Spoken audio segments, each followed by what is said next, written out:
Far from the maddening crowd lived a man of the wilderness.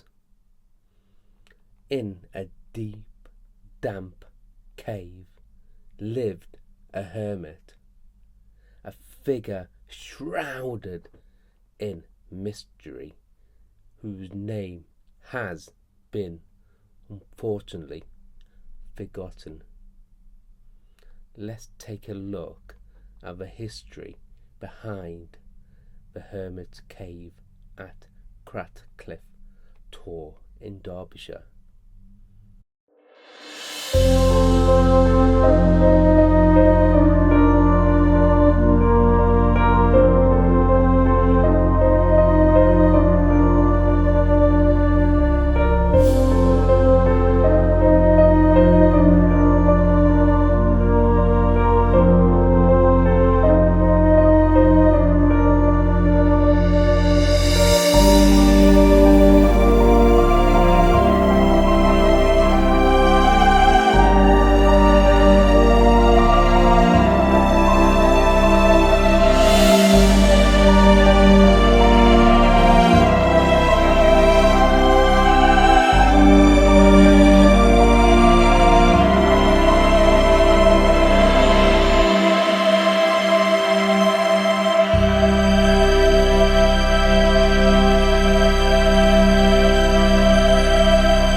Hollowed out at the base of Cratcliff Rocks near Stanton-in-Peak is a cave, small and bare indeed, but perhaps the most impressive of all British hermitages. This humble cave, with its entrance protected by a low stone wall and flanked by yew trees, holds a profound historical significance.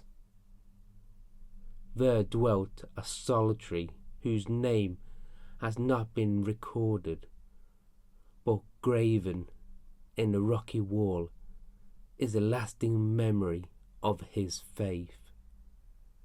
The cave was certainly occupied in 1549, for the records of Haddon Hall mention a payment unto ye hermit for 10 rabbits. It is likely that more than one hermit has lived here down the centuries, but no records of these survive.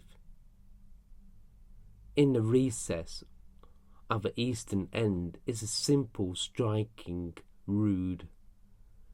The crockets on a cross suggest the budding foliage of the tree of life. The features are defaced, but the sacred figure is boldly executed. Maybe once upon a time, words were also carved into the stone, but they are long gone. On the right side of the rood is a carved niche for a lamp.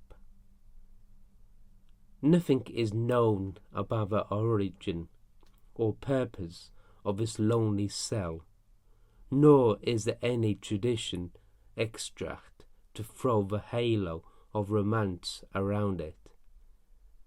It is generally believed, however, to have been the abode of a hermit or a place of pilgrimage. Perhaps the hermit was a mystic waging war with demons. His relentless struggle to dwell solely upon the invisible was a severe strain upon the mind. Some of his fightings and fears were the result of self-repression and shattered nerves. Some apparitions were hallucinations or feverish dreams. Yet the will of these men command admiration. I see in them not feebleness, but fortitude. They lived a life of unflinching sacrifice, a life typified by the nakedness of a cell with its crucifix. A manuscript rule of hermits dating from the 14th century says, "Let it suffice thee to have a thine altar an image of the Saviour hanging upon the cross, which represents to thee his passion, which thou shalt imitate, inviting thee with outspread arms to himself."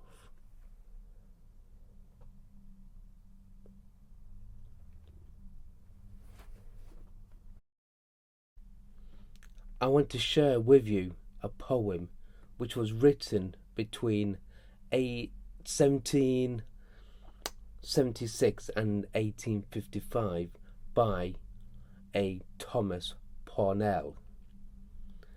The poem is called The Hermit. It's taken from a wonderful children's book called The Hermit and the Traveller, which was published in 1818, and it's about a hermit who lives in a cave, who meets the traveller. Far in a wild, unknown to public view, from youth to age a reverend hermit grew, the moss his bed, the cave his humble cell, his food the fruits, his drink the crystal well. Remote from man with God he passed his days, prayer all his business, all his pleasure praise.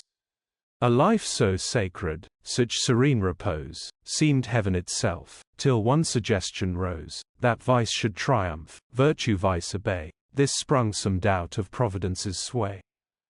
His hopes no more a certain prospect boast, and all the tenor of his soul is lost. So when a smooth expanse receives impressed calm nature's image on its watery breast, down bend the banks, the trees impending grow, and skies beneath with answering colors glow. But if a stone the gentle sea divide, swift ruffling circles curl on every side, and glimmering fragments of a broken sun, banks, trees, and skies in thick disorder run.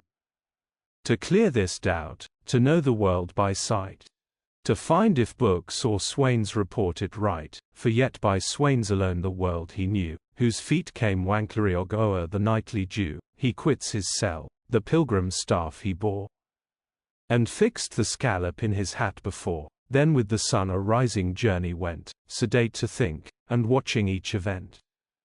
The morn was wasted in the pathless grass, and long and lonesome was the wild to pass, but when the southern sun had warmed the day, a youth came, posting o'er a crossing way. His raiment decent, his complexion fair, and soft in graceful ringlets waved his hair. Then near approaching, "Father, hail!" he cried, and "Hail my son," the reverend sire replied. Words followed words, from question answer flowed, and talk of various kinds deceived the road eye till each with other pleased, and loath to part, while in their age they differ, join in heart. Thus stands an aged elm in ivy bound, thus youthful ivy clasps an elm around. But here the youth enjoined the eager sire, who into hidden truths did much inquire.